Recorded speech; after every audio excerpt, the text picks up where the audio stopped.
नमस्कार, pulse 24 news देख रहे हैं आप और आपके साथ मैं हूं सुजल वर्मा।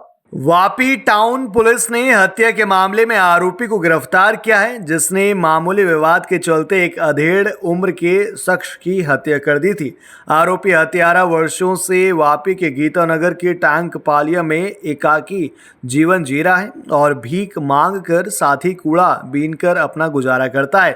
बता दें कि 31 अगस्त को वापी टैंक पलिया पानी की टंकी के सामने एक अधेड़ उम्र के नेपाली व्यक्ति का संदिग्ध रूप से हत्या किया हुआ शव मिला था। हत्या करने वाले आरोपी को पुलिस ने कुछ ही घंटों में पकड़ लिया है। वलसाड़ जिला पुलिस एसपी ने इस बारे में जानकारी दी। जिला पुलिस एसपी डॉक्टर करण राज वाघेला ने बताया कि दिल बहादुर बाल बहादुर कार्की नाम के नेपाली युवक का शव वापी टैंक पलिया इलाके में मिला था, जिसकी मौत का सही कारण जानने के लिए शव को पोस्टमार्टम के लिए CHC वापी पैनल डॉक्टर के पास भेजा गया, जहां डॉक्टर ने बताया कि उनकी मौत सिर के बाईं तरफ और कान के पीछे गंभीर चोटों के कारण हुई है। हत्या का अपराध दर्ज कर DYSP BN दावे और Vapi town PI KJ Rathore ने टीम बनाकर जांच शुरू की और हत्यारों को पकड़ने के लिए करीब 200 CCTV चेक किए गए, जिसके आधार पर संजय नाम के आरोपी को गिरफ्तार कर लिया गया।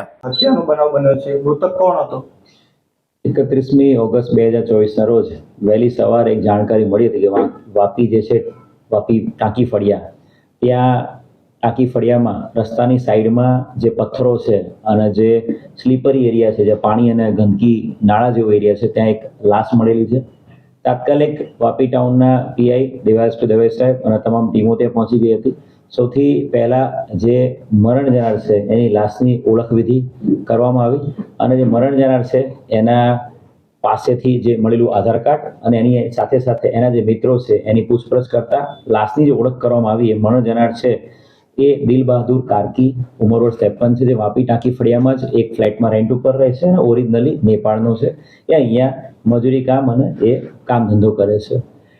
જે લાશ મળી હતી એના માથાના ભાગેની થયેલી ઈજાઓના આધારે તાત્કાલિક એનું પોસ્ટમોર્ટમ કરવામાં આવ્યું હતું અને ડૉક્ટરની જે પ્રાથમિક જે પૂછપરછ કરી એના આધારે મરણ જનારને મારીને ત્યાં ફેંકી દેવામાં આવ્યો હોય એવી એક PMમાં પ્રાઇમરી કોઝ ઓફ ડેથ મળ્યું હતું। એના આધારે મર્ડરનો ગુનો દાખલ કરવામાં આવ્યો છે।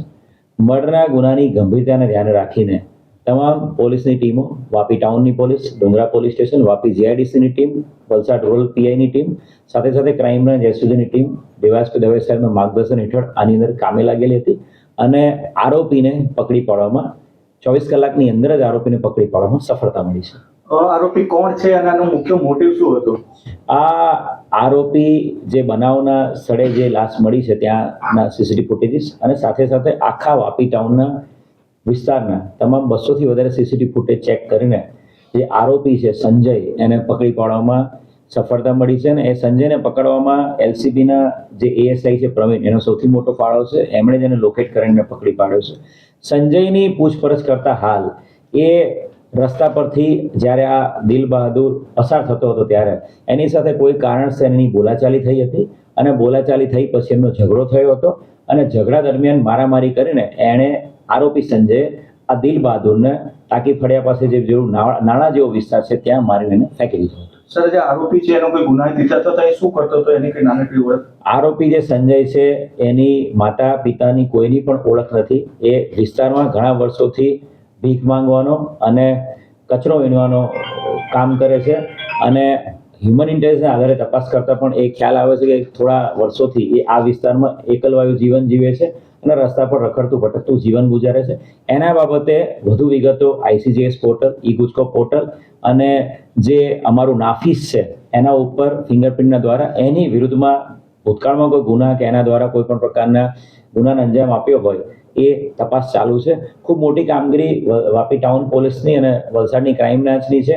આવો વ્યક્તિ જે ફક્ત સાદી બોલાચાલીમાં કોઈનું મર્ડર કરી શકે તો એ બીજા પણ ગુનાને અંજામ આપી શક્યો હોત, એટલે તાત્કાલિક સમય મર્યાદાની અંદર આ આરોપીને પકડી પાડવામાં આવશે।